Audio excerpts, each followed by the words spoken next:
Hello everyone, welcome to my channel. Please subscribe and keep watching more details. The Curse of Oak Island, Marty and Rick on skepticism and what they'd change. Their quest has earned them a top-rated cable reality show and fame that landed them on The Late Show last week, where they were gently mocked by on Colbert. But this is fame that they didn't seek out, and a show that actually impedes their work. Production on The Curse of Oak Island slows it down. The show slows down the exploration effort. They don't interfere. That is a very real show. We're doing what we think is the right thing to do, not what the production wants them to do, Marty said. But it takes a lot longer to do because of the setup of the cameras. But although it's produced, of course, The Curse of Oak Island is not fake. The highest-rated show on the History Channel and the highest-rated show on cable last Tuesday was The Curse of Oak Island. It had more viewers than WWE SmackDown and more viewers than The Real Housewives of Beverly Hills and The Challenge combined. That's quite an impressive record for a show that is about a lot more digging than finding. Its stars are brothers Rick and Marty Lagina, and they're digging in the same places that people have been digging for hundreds of years. Oak Island, where there may be booby traps, underground tunnels, and treasure in a money pit. Or just natural formations and a former tar kiln. Everything about that show is real. There are no scripts. We said early on we would not do a scripted show. Marty said the producers approached them. We kind of reluctantly agreed to it. We weren't looking for any sort of fame. We still don't really like that. They said, just let us follow you. Well, it's not quite like that. Things take more time, you have to get micked, and all that. So it's not them just following us, but it is real. We will not do scripts. All the discussions in the war room are what we are discussing. Rick agreed, though he said the production's presence has also positively affected their work.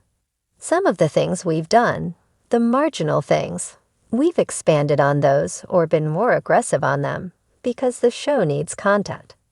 It's not something we wouldn't have done, he said, but they accelerated their timeline because the show needed something to film.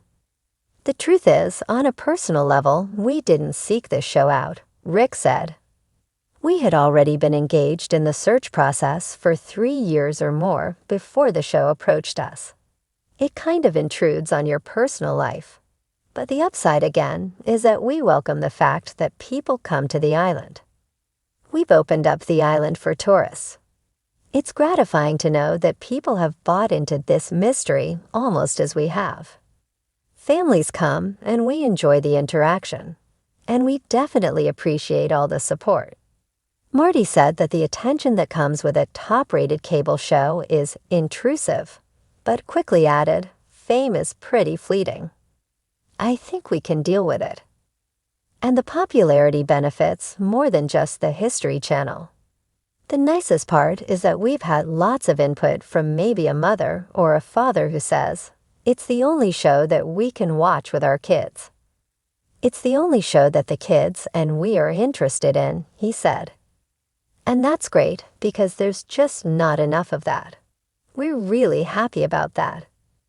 The show's cliffhangers are legendary, if not frustrating, even for fans, who mock a certain phrase that's often spoken on Oak Island during the digs.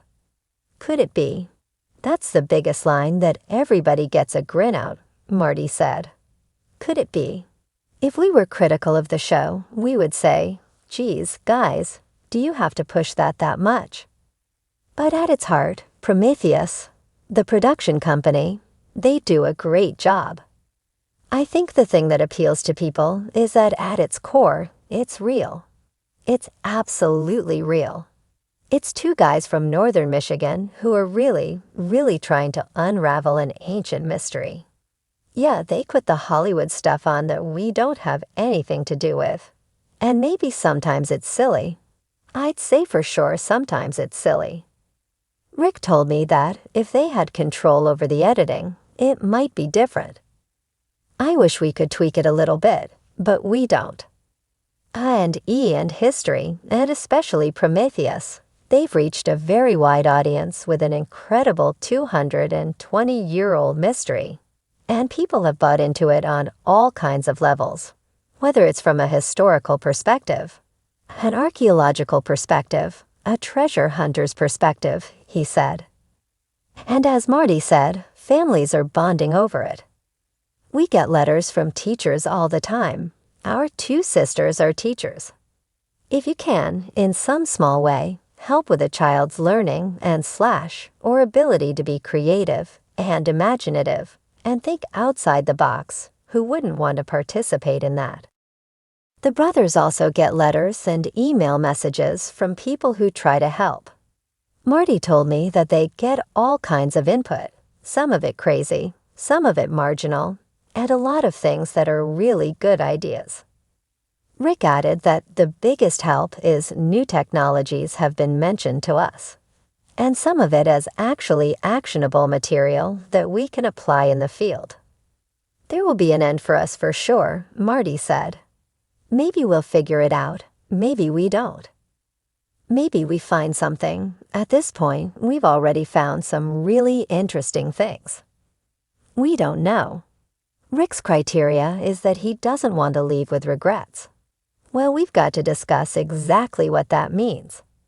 Rick told me, very passionate, intelligent, committed individuals have come before us, including a President of the United States, Franklin Roosevelt, and every one of those were able to move the dial forward.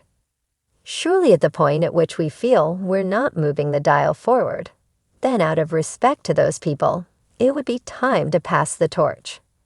I think there's something of historical significance happened there, and it would be a shame for that story not to be ferreted out and told.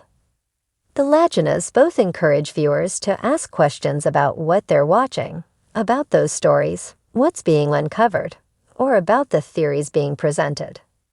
Things move forward because of skepticism, Rick said. And Marty told me, if people are saying, oh, that's a ridiculous theory, that's great. They're engaged. They're looking at it. They're analyzing it.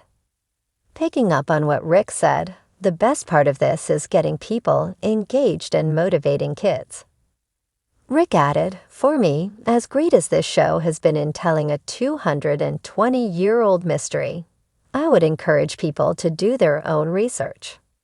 There are at least 20 books or more that tell a very rich story of this mystery, and in 1 hour show, as good as the people that are involved in producing the show are, and how creative they are, there is a lot of information about Oak Island that can't be put in an hour show.